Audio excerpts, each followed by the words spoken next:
गिबियावनो बयखौबो आंनि चेनेलाव बरायनानै लानाय जाबाय। नोंथांमोना सानफ्रोमबोनि खौरां मोननो थाखाय आंनि एसबि रादाब इउटिउब चेनेलखौ साबस्क्राइब खालामनानै लादो। लोगोसे खौरांखौ मोजां मोनोब्ला लाइक, कमेन्ट आरो शेयार खालामनानै होदो।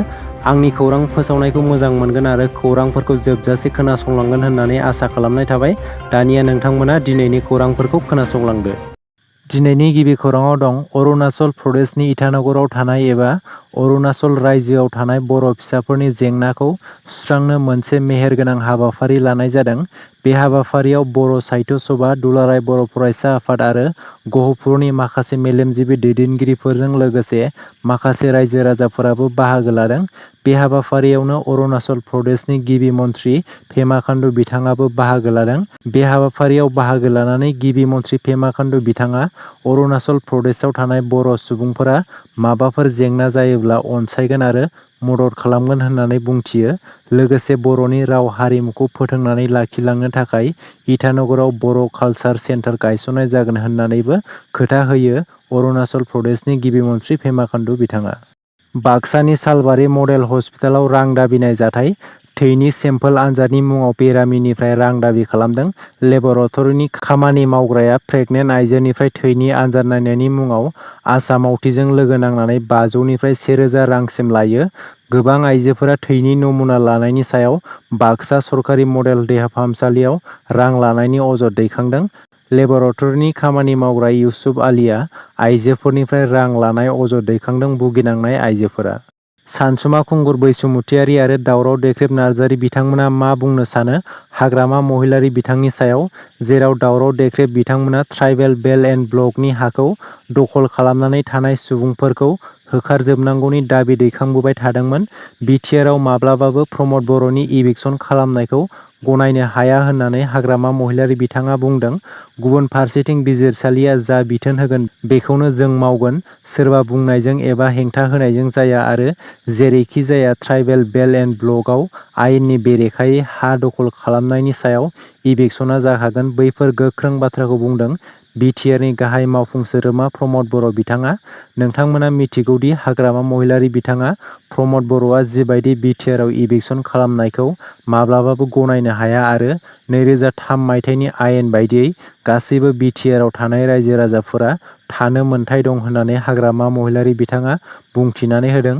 नाथाय बे समाव मोनसे सोंथि फैयो दि हाग्रामा महिलारि बिथांनि सायाव दावराव देख्रेब आरो सानसुमा खुंगुर बैसुमुतियारि बिथांमोना मा बुंगोन हाग्रामा महिलारि बिथांनि बाथ्रानि सायाव? दावराव देख्रेब बिथांमोना गोबां बार गले गले ट्राइबेल बेल्ट एन्ड ब्लकआव ट्राइबेल नङै सुबुंफोरखौ होखारजोबनांगौ होननानै दाबि खालामबोबाय थादों आरो दावराव देख्रेब बिथांमोना बुंनाय बायदिनो प्रमद बर' बिथाङा इभिक्सन खालामनो थांगासिनो। नाथाय हाग्रामा महिलारि बिथाङा इभिक्सन खालामनो होआ। हाग्रामा महिलारि बिथांनि बेबादि बाथ्रायाव दावराव देख्रेब बिथांमोना मा बुंगोन ना सिरि थागोन नामा बियो मोनसे सोंथि सिखाङो। 132थि डुरान्ड काप जोलुर बादायलायनाया दिनै एबा 21 आगस्तआव राजस्थान एफसि आरो इन्डियान आर्मि एफटिनि गेजेराव जागोन। नोंथांमोना बबे मोनसे टीमखौ सापर्ट खालामो बेखौ कमेन्ट सेक्सननि गेजेरजों फोरमायहरदो। गसाइगावआव सोमजिदों लाभ जेहादनि जाथाय। गसाइगावनि हिन्दु हिन्जावसाखौ लांखारनो नाजानायाव 3 सेंग्राफोरा पुलिसजों हमजाबाय। हिन्दु सेंग्रानि मुं लानानै नंखाय फेसबुक एकाउन्ट बानायनानै गसाइगावनि सासे हिन्दु सिख्लाखौ मोजां मोननायनि जेयाव फोनांदों आरो बेखौ लाभ जेहादनि अजद दैखांदों गसाइगावनि माखासे आफादफोरा। बङाइगाव जिल्लानि अबायापुरीनिफ्राय फैनानै 3 सेंग्राफोरा गसाइगावनि सासे हिन्दु हिन्जावसाखौ लांखारनो नाजादोंमोन।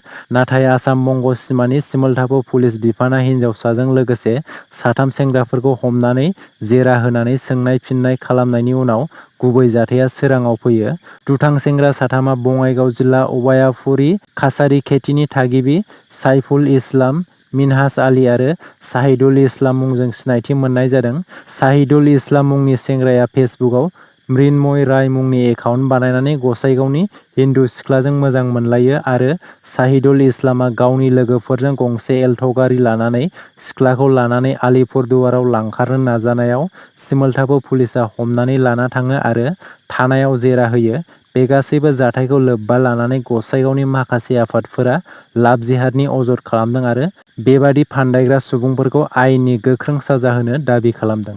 हरनि समाव बङाइगावनि मोनसे ओनसोलाव हाथियार देखायनानै लुथिनायनि जाथाय।